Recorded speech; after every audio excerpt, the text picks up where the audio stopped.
There are a lot of different ways that educators can get their voice out there into the world. Today I talked to Sarah Thomas, educator and tech coordinator, about the difference between telling your story, having your story heard, and building an audience. Welcome to Focus on K-12, EdTech and the Education Experience. I'm your host, Doug Konopelko, education strategist at CDWG. So let's dive in as we focus on K-12.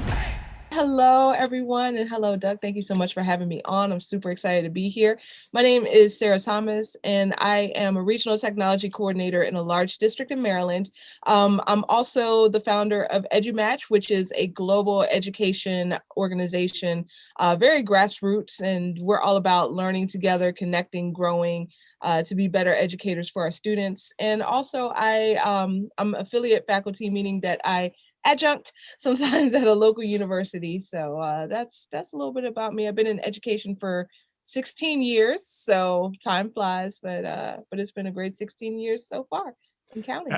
Absolutely. So thank you so much for being on. And I know you talked about EduMatch and about how it's about being connected and connecting and having these great stories that we have in education. So when we think about that, right, you and I met in like the 2014, 2015 timeframe at a Right. session about being a connected educator, right? So how do you think being connected and telling your story, like how does that all line up?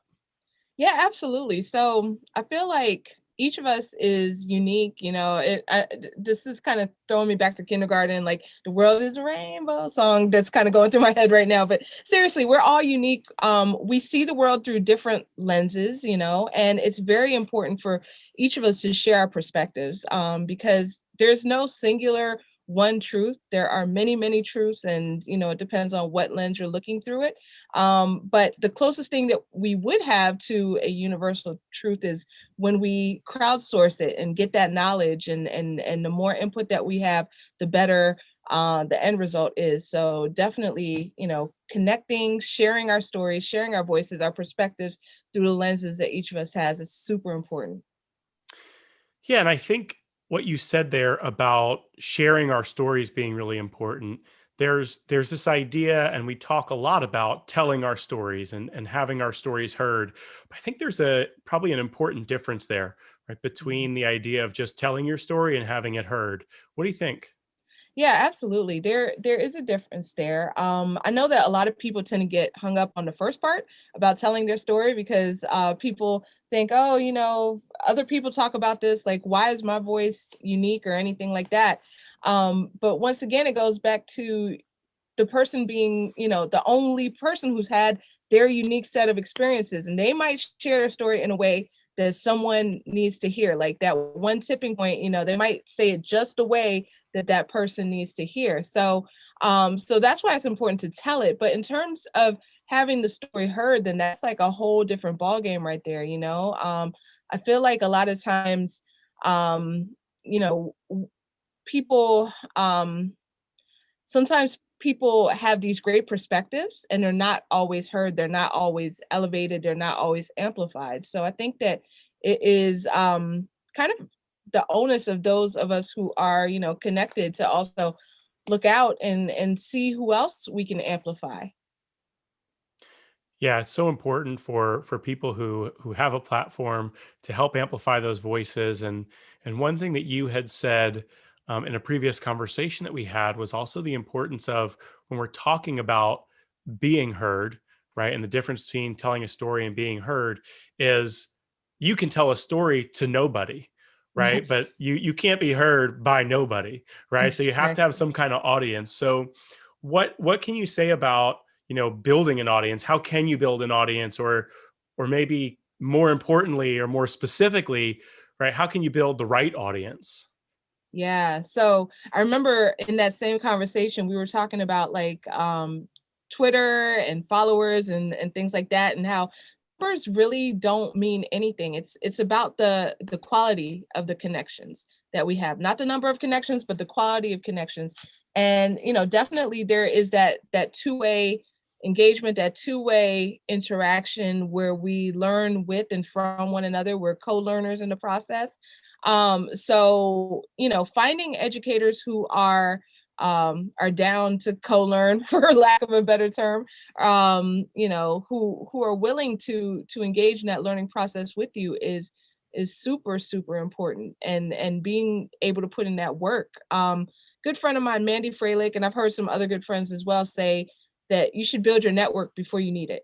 And I wholeheartedly agree with that. Yeah. Yeah, I really love that idea of building your network before you need it. Right? I think Yeah. a lot of the times we don't even know what we need the network for yet when we're so worried when we're building it up, right? Yeah. We talked about with Twitter. So with Twitter, so many people are thinking about how many followers do I have? I need to have those followers. They don't really know what they need the followers for yet, right? They're trying to build those followers, but a lot of people are still honing their message, right? They're still Right. trying to figure out their voice and to understand, it might take you X number of tweets or blog posts or books to find your way, right? And to Yeah. understand really who are you, what are you putting out there, and who's your audience, right? I have Yeah. a friend, Amy Tepper, and when she and I talk about writing, it was funny because I want to write about X, about this idea, and she said, "For who?" And it was one of those things where I was like, I hadn't thought about who it was for. I just felt Yeah. like I wanted to write about it. And she was like, "Well, you can't write for somebody if you don't know who they are yet." Mm. And I thought it was just such a great point. So we do tend to lean a lot on Twitter, right, when we're Mhm. talking about content and about building an audience. But obviously, that is one platform. So Yeah. you've also got your voice out there in other ways, connecting with your audience in other ways. So Yeah. tell me about some of that. Yeah, definitely. So for anybody listening who might be trying to get connected, then no matter where you are, there's an educational community that's there. Like with EduMatch, then our very first like EduMatch 1.0, we were all about making the connections, like first on Twitter, then expanding to Voxer, then to Facebook, then to Instagram, and just all these different social platforms. And there are educators on all of these platforms.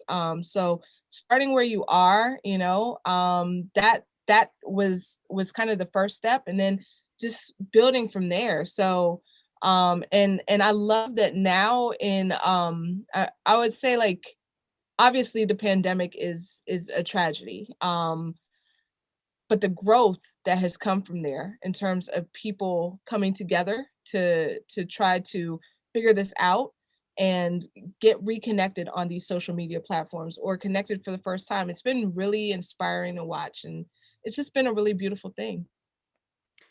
So we've talked a little bit about platforms, but you've also got your voice out there in a couple other ways, right? So tell me about a little bit either about your experience writing a book or how you felt like that was connecting to the audience in a little different way. Yeah, totally. So, I co-wrote a book series with Dr. Nicole Howard and Regina Schaefer, two of my best friends. And we wrote a series, Closing the Gap, digital equity strategies. The first one was for higher ed, second one was for K-12.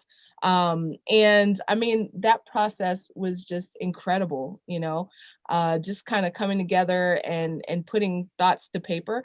And I remember when we started book one, then I was fresh out of the doc program and my writing was still incredibly technical. So it was kind of hard to kind of switch styles up a little bit, but eventually it came together. But I remember just kind of going in on just all of this really cool stuff that was taking place and stuff that was inspiring me. Like I remember we were talking about trends in education. That have just kind of moved the needle over the past 15 years or so. We looked at the Horizon report. We looked at just society at large, like year-end reviews, and just kind of pulled some of those trends.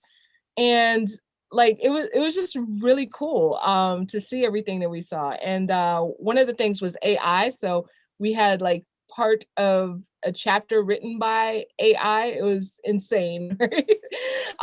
So it was like co-written by AI, and we were very transparent about that. Like, this is kind of an experiment to see what'll happen, but that was really cool. And just kind of getting words to paper. Something about that is just magical. And So we wrote those two books, and I'm looking forward to hopefully doing some more writing in the future. Yeah, and you said that, writing that was kind of like this magical process and that it was really valuable for you, right? And so through then one of the platforms when you were talking with your EduMatch group about books and about writing, right? Then something else was sort of born out of that, right? Yeah, absolutely. So we were on Voxer, and we were having a conversation back in early 2016, I want to say, about an educator bucket list. Like, what do we want to do before we retire? And like everybody was like, write a book. And I was just like, cool. Well, let's give it a shot. So at that point, we had 20 people submit chapters. So each person submitted a chapter. And we kind of went through this experiment of getting a book published back in 2016. So that was our very first EduMatch snapshot in education. We call it EduSnap. We actually just released our fifth one. We've kept it going like every year. And in between, we wrote a cookbook together, like a collaborative crowdsourced cookbook, like right after the EduSnap. And then after that, people were asking, okay, well, if I want to write my own book, then would you be down for that? And so that's when we kind of pivoted, and the EduMatch Publishing arm was established, and that was in early 2018. We released our first book by Dean Gainey, Journey to the YNU, and from there we have released, I want to say maybe 60 titles, give or take. So it's grown pretty quickly, and it's super cool just seeing what everyone has to say, hearing everyone's story, and just being a small part of that is just awesome. Yeah. So maybe if people want to either find out more about the publishing piece, right? Maybe what advice would you give somebody who's thinking of writing a book or thinking of getting their voice out there? Yeah, totally. So to find out more about EduMatch Publishing, and you can check out our website, edumatchpublishing.com.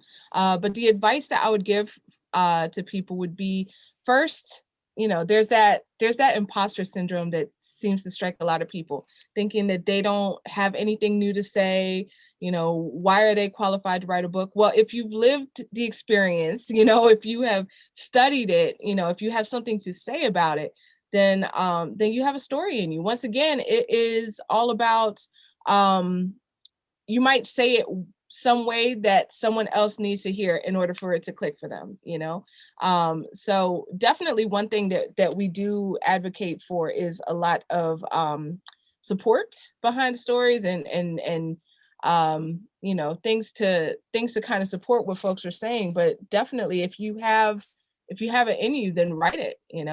I would also say that doing it to in the hopes to help someone else seems to be those types of reasons seem to have the most success. Um, if if anyone is doing it for the money, then that's not necessarily a given, and that's not where I would put the main focus. I would put the focus on the passion you have behind the story, and to get your message out there. Books are just one way to do it. They're one vehicle.